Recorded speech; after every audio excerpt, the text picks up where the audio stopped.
Amados hermanos, muy buenas tardes, que el Señor les bendiga. Aparentemente es difícil de creer que ya es jueves nuevamente. Una semana pasa increíblemente rápido, pero qué bendición, gracias a Dios que podemos encontrarnos nuevamente a través de este medio, por medio de este canal. Y sobre todo, qué bendición más grande el motivo por el que lo estamos haciendo, que es para estudiar juntos la palabra de nuestro Dios. Estamos metidos desde hace varias semanas, desde hace ya 24 semanas, para ser más exactos, en un estudio detallado del libro de Apocalipsis. Un libro que está lleno de retos interpretativos, un libro que está lleno de simbolismos, pero también un libro que está lleno de bendición, lleno de enseñanza, lleno de esperanza, lleno de motivos de ánimo y de entusiasmo, sobre todo para una iglesia que, como es la nuestra en este tiempo, enfrenta retos, enfrenta desafíos y enfrenta incluso peligros también. Es un libro que viene directamente de nuestro Dios, que fue inspirado, como toda la escritura, por el Espíritu de Dios, soplado por el Espíritu de Dios, pero de una manera muy especial entregada a Juan, a quien hemos nombrado como Juan de Patmos, muy probablemente Juan el evangelista, el discípulo amado, muy probablemente, pero no tenemos la plena certeza. Entonces hablamos de Juan de Patmos. Dado este libro, dada esta revelación de parte de nuestro Señor Jesucristo y dirigido específicamente a la iglesia, no solamente a las 7 iglesias de Asia Menor, sino a la iglesia universal del Señor Jesucristo. Así que si tú eres parte de esa iglesia como yo, si tú eres parte del cuerpo de Cristo, esta es una carta para ti. Hemos avanzado ya hasta el capítulo 14 y hoy vamos a estudiar el capítulo 15. Pero antes de comenzar a hacerlo, les pido por favor que me acompañen y que juntos oremos a nuestro Dios, pidamos su dirección y pidamos de la enseñanza de su Santo Espíritu. Oremos, hermanos. Padre bendito, Dios eterno, una vez más, Señor, gracias. Gracias por todas tus bendiciones. Gracias por tu amor. Gracias por el cuidado especial que tú tienes de tu pueblo, Señor. Gracias, Padre, también por esta palabra tuya, esta palabra que nos alimenta, que nos fortalece, que nos sostiene. Gracias, Dios, porque la palabra que tú nos has dado es lámpara a nuestros pies, es lumbrera para nuestro camino. Gracias, Señor, por tenerla hoy y gracias por esta libertad que tenemos para estudiarla y para acercarnos a ella. Ahora, Señor, que vamos a iniciar este estudio bíblico a distancia, te rogamos, por favor, que tú nos hables, que tú nos enseñes, que tú nos instruyas, que tú nos lleves a toda verdad. Te lo pedimos, te lo suplicamos en el precioso nombre de Jesucristo, nuestro único Señor y nuestro único Salvador, a quien sea toda la gloria y toda la honra. Amén. Amén. Bien, hermanos, como siempre voy a compartir pantalla con ustedes para que usemos un archivo, una presentación en PowerPoint sobre este estudio del capítulo 15. Fíjense que el capítulo 15 es el capítulo más corto del Apocalipsis, así que buenas noticias. Hoy no nos vamos a tardar mucho con este estudio. Son solamente 8 versículos los que constituyen este capítulo. Y bueno, les decía, es el capítulo más corto en el libro de Apocalipsis. Y es como una introducción realmente al capítulo 16. El tema tanto del capítulo 15 como del 16, que estaremos viendo Dios mediante la próxima semana, son las 7 copas. Así que empecemos primero dividiendo nuestro capítulo en 2 subtemas. un primer subtema que le hemos titulado Otra gran señal en el cielo, y que va de los versículos 1 al 4, y un segundo subtema que le hemos titulado La apertura del templo en el cielo, y que va de los versículos 5 al 8. Y comencemos con el primero de estos. Primero, este capítulo comienza con una señal y una visión de parte de Dios. Perdón. Dice el versículo 1 del capítulo 15, vi en el cielo otra señal grande y admirable, 7 ángeles que tenían las 7 plagas postreras, porque en ellas se consumaba la ira de Dios. Vi también como un mar de vidrio mezclado con fuego, y a los que habían alcanzado la victoria sobre la bestia y su imagen y su marca y el número de su nombre, en pie sobre el mar de vidrio con las arpas de Dios. Entonces, les decía, primero comienza aquí Juan hablándonos de una señal grande y admirable, que son 7 ángeles con 7 plagas que son llamadas las plagas postreras. Esta expresión de una señal en el cielo ya la habíamos visto en el capítulo 12. Ustedes recuerdan que en el capítulo 12, verso 1, dice, apareció en el cielo una gran señal, una mujer vestida de sol, etcétera, etcétera. Y un poco más adelante, en el versículo 3, dice, también apareció otra señal en el cielo. He aquí un dragón escarlata, y sigue describiendo esa señal. Y aquí, por tercera ocasión en estos capítulos, encontramos esta misma señal. Vi en el cielo otra señal, pero aquí la llama grande y admirable. Está resaltando que esta señal incluso es más trascendente, es más notoria, es más de exaltar que las otras 2 grandes señales que había mencionado, que ya de por sí eran importantes, pero a esta le pone el adjetivo grande y admirable. ¿Y cuál fue la señal que Juan vio en el cielo? 7 ángeles que tenían las 7 plagas postreras. Postrero quiere decir último, o sea, pudiéramos decir aquí, pudiéramos entenderlo como las últimas plagas que van a ver, como las últimas plagas que van a manifestarse. Y la palabra plagas siempre nos recuerda a Egipto, siempre nos recuerda la liberación del pueblo de Dios, de la esclavitud en la que vivía en el pueblo egipcio bajo el dominio del faraón, y cómo Dios tuvo que usar 10 plagas diferentes, creciendo cada una de ellas en intensidad y en severidad para lograr que el faraón dejara ir al pueblo como Moisés y Aarón se lo estaban pidiendo. Entonces, necesariamente nos remite al Éxodo simplemente la expresión plagas. Y sabemos que es un juicio de Dios. Una plaga siempre es un juicio de Dios.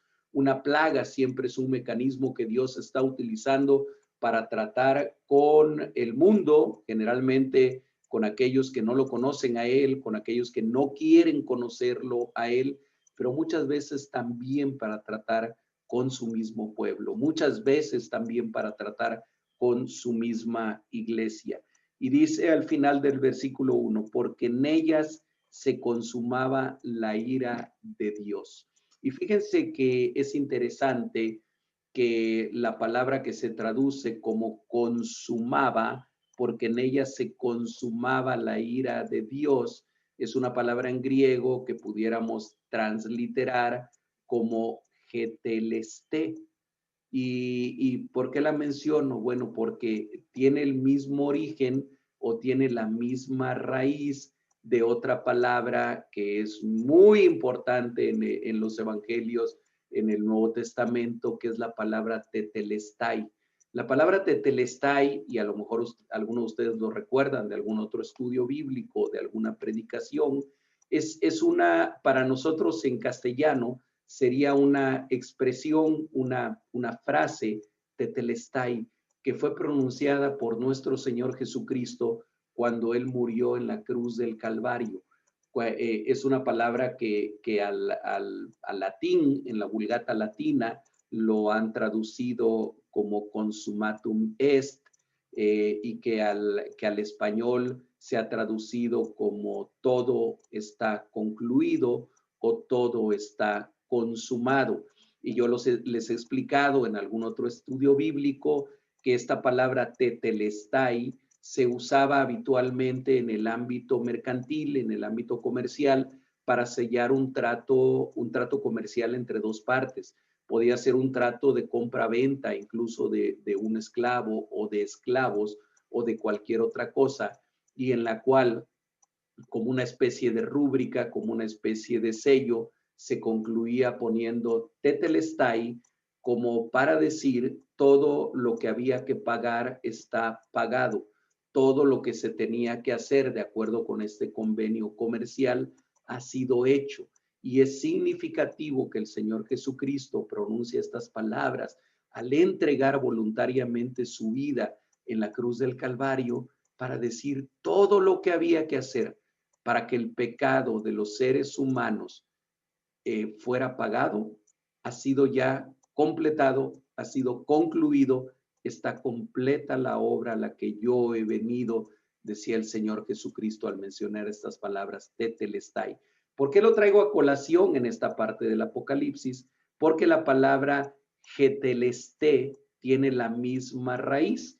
Aquí es consumado y hace referencia o nos recuerda al hacer una exégesis de este versículo, que aquí lo que nos está diciendo la escritura es que con estas 7 plagas, con estas 7 copas de la ira, todo lo que tenía que venir de juicio sobre la tierra será consumado, será completado. Esa es la importancia de esta palabra tetelesté y de esta expresión, porque en ellas se consumaba, se completaba, quedaba totalmente derramada la ira de Dios que tenía que ser derramada sobre esta tierra. Bien, esta es la señal grande y admirable que ve Juan. Y después hay una visión. Dice, versículo 2, vi también como un mar de vidrio mezclado con fuego, y a los que habían alcanzado la victoria sobre la bestia y su imagen y su marca y el número de su nombre, en pie sobre el mar de vidrio con las arpas de Dios. Veamos poco a poco esta visión que tiene Juan. ¿Qué es lo que ve? Bueno, ve en primer lugar un mar de vidrio mezclado con fuego. Es una imagen un poco extraña, un poco surrealista. Ya habíamos encontrado esta misma expresión en otra parte también del Apocalipsis, y que probablemente se refiere al mismo tipo de simbolismo, al mismo tipo de expresión en Apocalipsis capítulo 4, versículo 6. Vamos a regresarnos rápidamente a ese pasaje 4:6, a donde dice, y delante del trono había como un mar de vidrio semejante al cristal, y junto al trono y alrededor del trono, 4 seres vivientes llenos de ojos delante y detrás.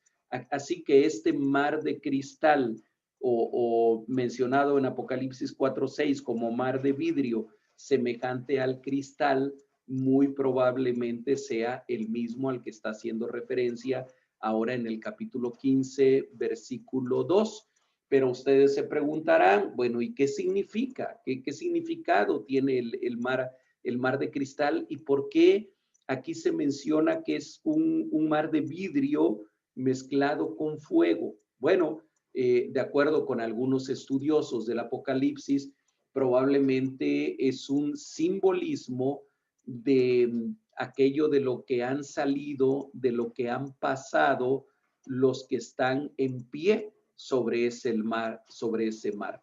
El estar en pie, la posición de estar parado sobre de algo, implica propiedad e implica también victoria, implica estar sobre algo, sobre de algo que ocurrió.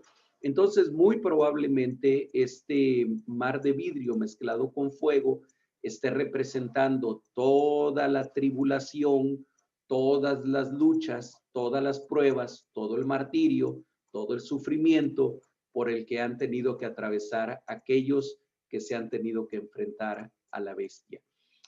Recordemos, porque también ya lo hemos explicado, que nosotros creemos que esta tribulación ha comenzado desde el mismo nacimiento de la iglesia y que va a concluir hasta que el Señor Jesucristo regrese nuevamente por su pueblo.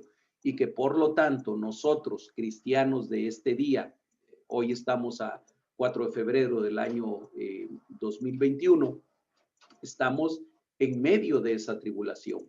Desde luego que esa tribulación va a ir en aumento y va en crecimiento tanto de intensidad como de frecuencia de la persecución y de la tribulación, pero que el pueblo de Dios la ha vivido desde el mismo momento del nacimiento de la iglesia en Jerusalén alrededor del año 29, durante los siglos tremendos de persecución en el siglo I, siglo II, hasta el año 325 en que la persecución disminuyó, pero que después, como por oleadas, como por etapas, ha continuado a lo largo de toda la historia de la iglesia, que continúa el día de hoy. Así que muy probablemente ese mar de vidrio mezclado con fuego representa esto. En segundo lugar, la visión dice que sobre ese mar de vidrio mezclado con fuego estaban en pie los que habían alcanzado la victoria. Y nos dice específicamente victoria sobre qué o sobre quién. Dice, los que han alcanzado la victoria sobre la bestia y su imagen y su marca y el número de su nombre. Y bueno, cuando a veces se hace una lectura del Apocalipsis más bestiocéntrica que cristocéntrica, a veces se resalta tanto la figura de la bestia, cuando lo que debemos de resaltar es la figura de Cristo en el Apocalipsis. Sin embargo, esta imagen de la bestia que representa sin lugar a dudas al anticristo, y conste que la palabra anticristo no aparece en el Apocalipsis, sí aparece en otros escritos de Juan y sí aparece también en escritos de Pablo, pero no en el Apocalipsis, pero sin lugar a dudas que esta bestia que representa al anticristo es alguien que ha estado presente a lo largo de toda la historia de la iglesia. Yo estoy convencido de que los primeros lectores o los primeros que escucharon el Apocalipsis en las iglesias del Asia Menor, en aquellas 7 iglesias a las que les escribe Juan de Patmos, estoy seguro que cuando ellos escucharon esto no tuvieron mucha duda de a quién se estaba refiriendo Juan. Estoy seguro que pensaron en el César, pensaron en el emperador romano, en Nerón o Domiciano, o quien estuviera en ese momento preciso en que ellos estaban escuchando. Porque incluso esa bestia que representaba el espíritu del anticristo, que manifestaba el espíritu del anticristo, era también representada por una imagen, por una estatua a la cual se le rendía adoración, y que por negarse a darle adoración, muchos, miles de cristianos en el siglo I sobre todo, pero también en el siglo II, murieron, fueron martirizados por decir, yo solamente reconozco un Kyrios, solamente reconozco un Señor, y el Kyrios, el Señor, se llama Jesucristo, no se llama César, no se llama Nerón, no se llama Domiciano, no tiene ningún otro nombre más que Jesús el Cristo, Jesús de Nazaret. Y estoy seguro que también entendían muy bien la marca y el número de su nombre. que no lo podemos entender como una marca literal en la frente o en la mano de las personas, como un tatuaje, como les decía yo la semana pasada, sino más bien como una marca que tienen aquellos que van en contra de Dios, aquellos que siguen el espíritu del anticristo, las enseñanzas del anticristo, las enseñanzas que son en contra de Dios y que tienen esa marca espiritual en su ser, en su interior, en su corazón. Y entonces aquí nos dice, estos que están parados sobre el mar de cristal son aquellos que han alcanzado victorias sobre todo este sistema antirreino, sobre todo ese sistema de corrupción, de maldad, de iniquidad, de perversión que se ha manifestado desde un principio y que se sigue manifestando y tal vez con más intensidad el día de hoy. Y la tercera característica que nos da este versículo y que es hermosa, dice que tenían arpas de Dios en sus manos. Dice, estaban en pie sobre el mar de vidrio con las arpas de Dios, las cítaras, dice en griego, y la cítara también es un instrumento musical que podemos reconocer nosotros, un instrumento de cuerda. Los expertos no están muy de acuerdo en que hayan sido arpas como las que reconocemos el día de hoy. Probablemente eran unos instrumentos más pequeños, pero al fin y al cabo eran instrumentos para alabar a Dios, para cantarle al Señor.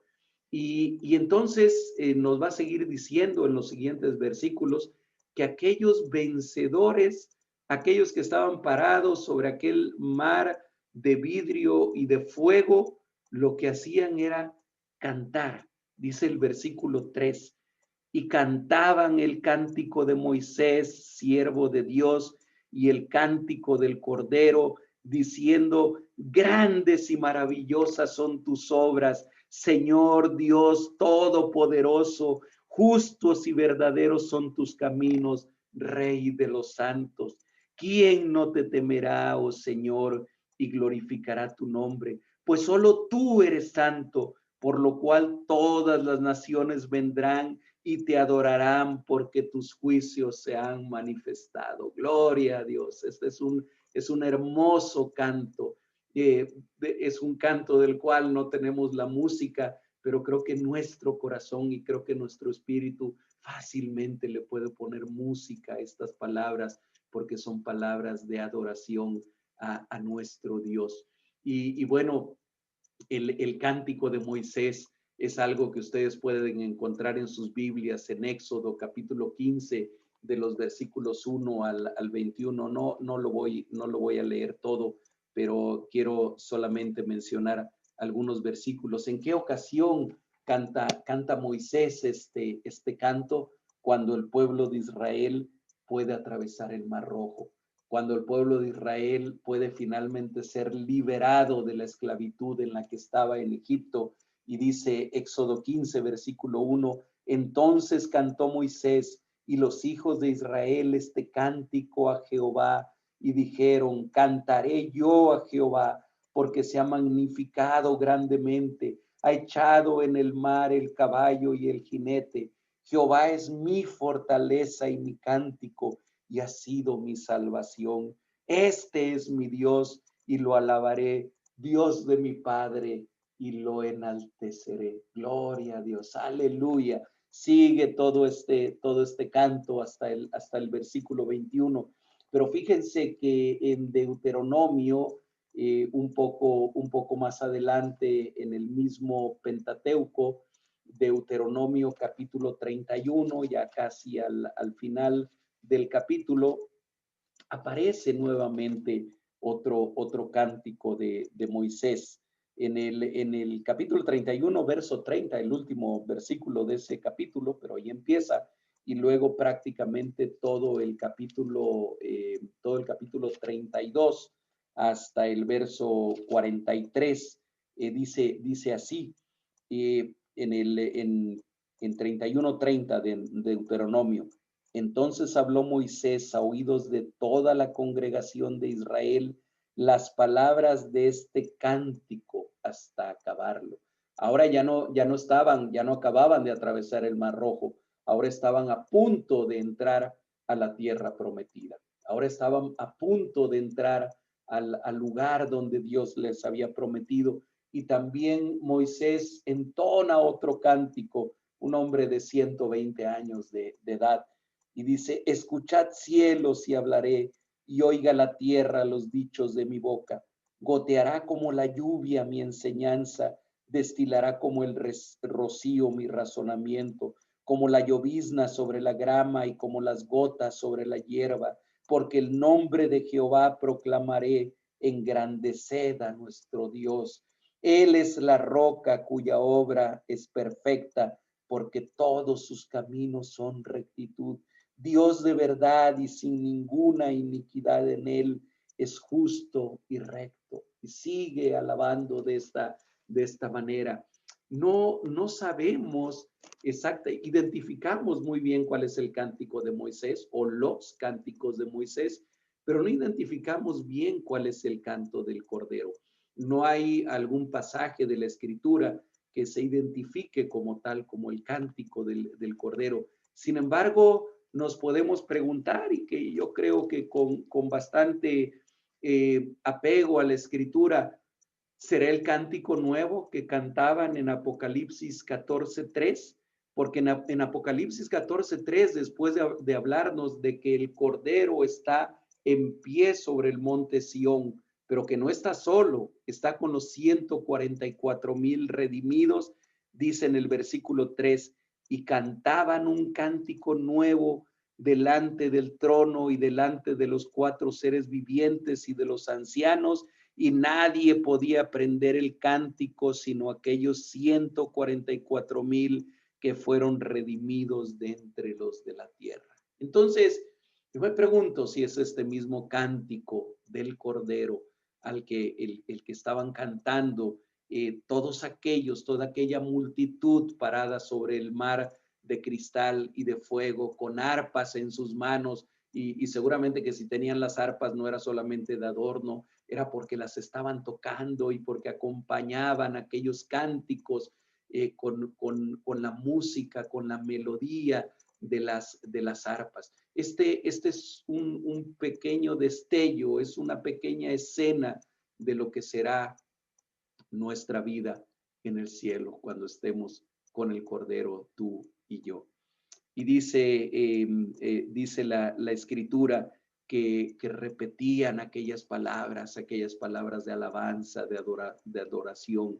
En el cántico de los versos 3 y 4 tiene expresiones muy relacionadas con algunos de los profetas del Antiguo Testamento, como ya nos tiene acostumbrado Juan en el Apocalipsis. Jeremías 10, versículo 7, Salmos 86, 9. Ustedes en su casa pueden buscar esas referencias y ver cómo están muy relacionadas algunas expresiones, como esta de ¿quién no temerá, oh Señor, y glorificará tu nombre? Con lo que dice Jeremías 10:17, o como la expresión de que por lo cual todas las naciones vendrán y te adorarán, muy similar a lo que dice Salmos 86:9. Bien, yo puse aquí una lista solamente de expresiones, las voy a leer de corrido, de lo que dice este cántico. Entre otras cosas, dice: tus obras son grandes y maravillosas. Dice: tú eres Dios todopoderoso. Dice también: tus caminos son justos y son verdaderos. Le dice Rey de los santos al Señor. Le dice: ¿quién no te temerá? ¿Quién no ha de temerte? ¿Quién no glorificará tu nombre? Solo tú eres santo, oh Señor. Le dice: todas las naciones te adorarán. Igual que nosotros vimos en el capítulo, al final del capítulo 11, que todos los reinos del mundo han venido a ser de nuestro Señor y de su Cristo, y Él reinará por los siglos de los siglos. anunciando ese reino universal del Cordero y de Dios. Todas las naciones te adorarán. Tus juicios son manifiestos, tus juicios son notorios. Así que ese es el cántico que cantaban aquellos redimidos que estaban sobre el mar de cristal. Continuamos, llegamos así a la primera parte, al primer subtema de este capítulo. Y el segundo es la apertura del templo en el cielo. Vamos a ver de los versículos 5 al 8. Bien, fíjense que en Éxodo 26:30, ustedes pueden ir también en este momento a sus Biblias, busquen Éxodo 26:30. A Moisés se le muestra en el monte Sinaí, a donde subió para hablar con Dios, a donde subió para recibir la ley, conocida después como ley mosaica, porque le fue dada a Moisés. Se le muestra un modelo de tabernáculo. No sabemos exactamente qué es eso, pero es un modelo para mostrarle cómo debía de ser construido el tabernáculo, que fue el sitio de adoración y el sitio alrededor del cual estaba todo el pueblo de Israel durante su peregrinaje de 40 años en el desierto, y que después, mucho tiempo después, vendría a ser sustituido por el templo de Jerusalén, construido originalmente por Salomón, precisamente en el monte Sión. Templo que habría de ser destruido por los babilonios, que habría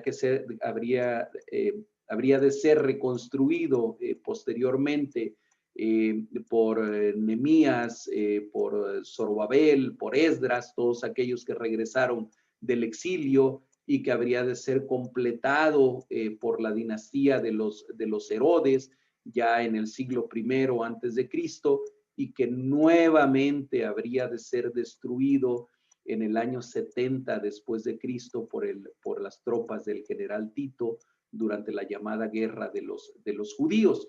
Bien, pero aquí lo que se le mostró en Éxodo 26:30 a Moisés fue un modelo del tabernáculo, y que podemos ubicarlo entonces simbólicamente en el cielo. En un sentido simbólico, el tabernáculo, lo mismo que después el templo en Jerusalén, es el lugar simbólico en donde reside la presencia de Dios. ¿Y por qué digo que es simbólico? Porque la misma escritura nos dice que el Señor habla en algún momento con su pueblo y le dice: miren, los cielos de los cielos son incapaces de contener mi gloria. ¿Cómo me van a hacer ustedes una casa en la que yo esté metido? Sí, aún los cielos de los cielos no pueden contener mi gloria. Entonces, es en un sentido simbólico. Dios no habita en templos hechos por manos de hombres. Finalmente, el templo del Espíritu Santo y el templo del Señor actualmente, en esta era en la que vivimos, somos cada uno de nosotros. Nuestro cuerpo es el templo del Espíritu. Como iglesia, todas estas piedras vivas que formamos la iglesia, somos el templo del Espíritu de Dios. Así que es un lugar simbólico, pero vaya que es importante ese simbolismo. Así que leamos lo que dice el versículo 5. Después de estas cosas miré, y he aquí fue abierto en el cielo el templo del tabernáculo del testimonio. Versículo 6. Y del templo salieron los 7 ángeles que tenían las 7 plagas, vestidos de lino limpio y resplandeciente, y ceñidos alrededor del pecho con cintos de oro. Así que tal parece que el único propósito de que el templo del tabernáculo del testimonio, tal parece que aquí hay una repetición, ya que el templo y el tabernáculo venían a ser dos lugares similares. Simplemente primero fue tabernáculo porque era una tienda que se armaba y se desarmaba de acuerdo a cada ocasión en que todo el pueblo de Israel tenía que moverse y tenía que caminar a través del desierto, era levantado el tabernáculo y cuando llegaban a un nuevo lugar era vuelto a armar y después, como les acabo de narrar, es construido un templo ya fijo, templo que actualmente no existe. Y entonces parece ser una repetición, pero recordemos que en el pensamiento hebreo las repeticiones no son más que énfasis, es para enfatizar algo. Y además el templo del tabernáculo del testimonio, adentro del tabernáculo y después adentro del templo, en el lugar santísimo, estaba el arca del pacto, también llamada arca del testimonio, a donde simbólicamente se creía que residía la misma presencia de Dios en medio del pueblo. Algo tremendamente importante cuando nosotros recordamos que el nombre o uno de los nombres con los que el Señor Jesucristo es anunciado en Isaías 750 años antes de que naciera Jesús, uno de los nombres fue Emanuel y será su nombre y llamará su nombre Emanuel. Y Emanuel quiere decir Dios con nosotros, Dios en medio de nosotros. Aquella arca del testimonio, aquella arca del pacto que estaba en medio del pueblo de Israel, no estaba más que simbolizando en el Antiguo Testamento a quien habría de ser la verdadera arca del pacto y la verdadera arca del testimonio y la verdadera presencia de Dios en medio de nosotros, que es aquel Emanuel, aquel Jesucristo. Pero bien, hay todo ese énfasis de que de la misma presencia de Dios, del mismo lugar donde reside simbólicamente la presencia de Dios, salen estos 7 ángeles. Así que el único propósito de que se abra esto es que de ahí salgan los 7 ángeles con las 7 plagas postreras, vestidos con ropas sacerdotales. Otra vez, no es ocioso el que nos describa aquí la escritura, que estos 7 ángeles venían vestidos de lino limpio y resplandeciente y ceñidos alrededor del pecho con cintos de oro, con ropas reales, con ropas sacerdotales, porque la tarea que ellos iban a llevar a cabo, la tarea que el mismo Dios les ha encomendado, es una tarea final, es una tarea definitiva. Son los juicios postreros, los juicios últimos, a donde se puede repetir casi aquella frase del Señor Jesucristo en la cruz del Calvario para decir todo lo que se tenía que cumplir está cumplido, todo lo que se tenía que consumar está siendo consumado en este momento. Dice después el versículo 7, y uno de los 4 seres vivientes dio a los 7 ángeles 7 copas de oro llenas de la ira de Dios que vive por los siglos de los siglos. Fíjense que en el primer septenario que ya estudiamos, que son los sellos, este septenario, este rollo sellado con 7 sellos, le fue entregado al Cordero por el mismo Padre, por quien está sentado en el trono. El segundo septenario, las trompetas, que ya estudiamos también, es entregado a los 7 ángeles, eran otros 7 ángeles, por alguien indeterminado. Solamente dice, y les fueron entregadas o les fueron repartidas 7 trompetas, una trompeta cada uno de los 7 ángeles, le fue entregada, les fue entregada. Es alguien indeterminado, no nos dice exactamente quién. Pero este tercer septenario, que son las copas, es entregado por uno de los 4 seres vivientes. Y si ustedes recuerdan Apocalipsis capítulo 4, cuando se nos describe el trono donde está el Señor sentado, aquel que vive por los siglos de los siglos. Después están los 4 seres vivientes que se nos describe, que uno tenía rostro como de águila, otro tenía rostro como de león, otro rostro como de cordero, otro rostro como de hombre, y que decíamos estos 4 seres vivientes representan a la creación de Dios, representan lo creacional. Y alrededor del trono y de los 4 seres vivientes, en aquella descripción de Apocalipsis 4, había 24 tronos donde estaban 24 ancianos sentados, representando al pueblo de Dios, las 12 tribus de Israel, junto con y al mismo tiempo los 12 apóstoles en representación de la iglesia, ambos como un solo pueblo, ya no 2 pueblos separados, sino como uno solo. Pero bueno, de ahí viene este de los seres vivientes. No nos dice aquí la escritura cuál de los 4 es. Uno de los 4 seres vivientes, no sabemos cuál de ellos, pero nos está hablando de algo creacional, de algo que tiene que ver con la tierra, de algo que tiene que ver con la creación, quien le da a los 7 ángeles 7 copas de oro, llenas de la ira de Dios, del Dios que vive por los siglos de los siglos. Y entonces uno de ellos es quien hace entrega de esto. Y estas 7 copas están llenas de la ira del Dios eterno. Tampoco es ocioso que diga en la última frase de este versículo 7, después de hablar de Dios, dice que vive por los siglos de los siglos. Es como una reafirmación nuevamente.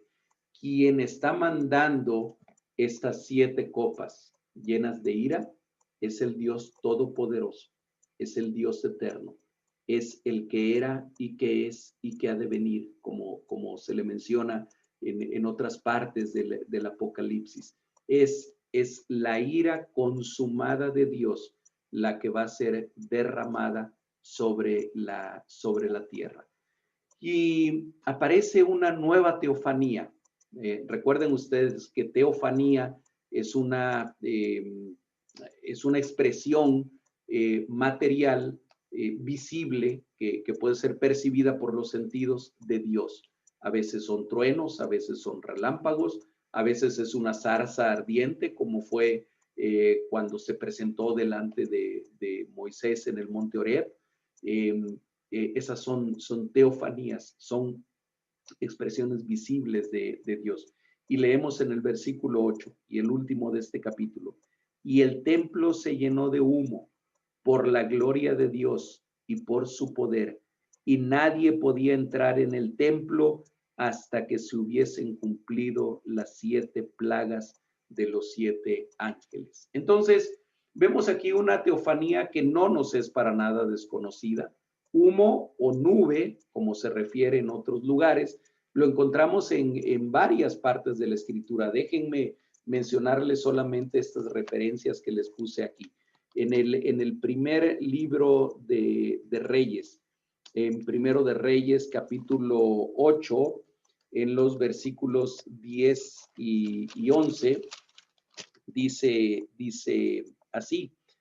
Dice: y cuando los sacerdotes salieron del santuario, la nube llenó la casa de Jehová, y los sacerdotes no pudieron permanecer para ministrar por causa de la nube, porque la gloria de Jehová había llenado la casa de Jehová. A través de una nube, a través de humo, simplemente una teofanía, simplemente una representación de la misma presencia de Dios. Segundo de Crónicas, segundo libro de Crónicas, en el capítulo 5, los versos 3 y 4, perdón, déjenme ubicarme aquí en mi Biblia, en segundo de Crónicas, capítulo 5, ustedes búsquenlo también, por favor, en sus Biblias, capítulo 5, versículos 13 y 14. Perdónenme, porque me ubiqué en primero de Crónicas, y es segundo de Crónicas 5, versículos 13 y 14. Dice: cuando sonaban pues las trompetas y cantaban todos a una para alabar y dar gracias a Jehová, y a medida que alzaban la voz con trompetas y címbalos y otros instrumentos de música, y alababan a Jehová diciendo, porque Él es bueno, porque su misericordia es para siempre. Entonces la casa se llenó de una nube, la casa de Jehová, y no podían los sacerdotes estar allí para ministrar por causa de la nube, porque la gloria de Jehová había llenado la casa de Dios. Y finalmente, Isaías capítulo 6, versículo 4, en un pasaje muy conocido, a donde Isaías está también viendo una visión que lo ubica en el cielo frente al trono de Dios, y dice en el versículo 4, y los quiciales de las puertas se estremecieron con la voz del que clamaba, y la casa se llenó de humo.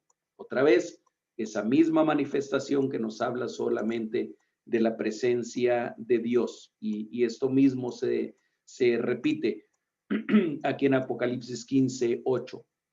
Y a partir de ese momento, dice, el templo queda sin acceso hasta que se cumplan las 7 plagas. Dice, y nadie podía entrar en el templo hasta que se hubiesen cumplido las 7 plagas de los 7 ángeles.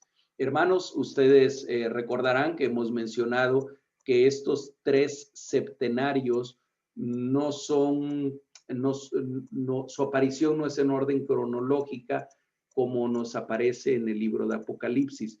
No es que vengan primero los 7 sellos y después las 7 trompetas y después las 7 copas, sino que más bien son eventos, muchos de ellos, que son descritos una vez y después descritos de una manera más amplia, más detallada, más intensa. La próxima semana que comencemos a ver en el capítulo 16 lo que contienen cada una de esas 7 copas, vamos a ver cómo se identifican fácilmente con lo mismo que vimos en algunas de las aperturas de los sellos, de los siete sellos, y en algunos de los eventos que acontecieron con el sonar de algunas de las 7 trompetas. Es decir, es la misma narración, pero hecha de una manera diferente. Si nosotros entendemos la Biblia, si entendemos la estructura bíblica, eso no nos sorprende. Es bastante frecuente que en la escritura algo que ya se nos narró, se nos vuelve a narrar de una manera más detallada. Digo, desde Génesis capítulo 1 y capítulo 2, el Génesis 1 nos habla de la creación de todas las cosas, y en los últimos versículos del capítulo 1 nos habla de la creación del hombre, de cómo Dios crea al hombre a su imagen y semejanza. Génesis 1, 26 y 27 nos habla de esto y dice que los creó varón y varona, los creó hombre y mujer. Pero después en el capítulo 2 nos narra cómo Dios vio que no era bueno que Adán estuviera solo, hizo caer sueño profundo sobre de él, y entonces tomó una de sus costillas y de ahí, o uno de sus costados, más literalmente como dice la escritura, y de ahí formó a la mujer. También nos dice ahí en Génesis 2 que al hombre lo hizo del barro, del polvo de la tierra, y que sopló aliento de vida en él. Nada de eso nos los dice en Génesis 1, 26 y 27. Y entonces algunos dicen, entonces está hablando de 2 creaciones. No, está hablando de la misma creación del hombre y la mujer, pero en Génesis capítulo 2 más detallado. Bueno, algo similar ocurre con los 7 sellos, las 7 trompetas y ahora las 7 copas. Nos está hablando del juicio de Dios. Y ya para concluir, hermanos, estos eventos que vamos a ver más en detalle la próxima semana en el capítulo 16 son los eventos finales, cuando es la segunda venida del Señor Jesucristo, cuando es el juicio final, el juicio sobre las naciones, la destrucción de Satanás, la destrucción, la aniquilación del mal sobre la tierra. Es un solo evento que nosotros estamos esperando, que está en el futuro. Algunos de estos anuncios, de estos juicios, se han venido desarrollando de diferentes maneras a lo largo de toda la historia. Pero sin lugar a dudas que en los últimos tiempos, en lo último de los últimos tiempos, en el final de los últimos tiempos, van a ocurrir de una manera más intensa y de una manera más notoria. Y aquí lo verdaderamente importante es que tú sepas qué tan preparado estás, qué tan lista está tu alma para llegar a ese momento final, que puede llegar hoy en la noche, o puede llegar dentro de 100, 200 o 1000 años. Del día y de la hora nadie sabe, está en la sola potestad del Padre, pero con toda certeza, no te quepa la menor duda de que va a llegar ese día y pudiera ser hoy.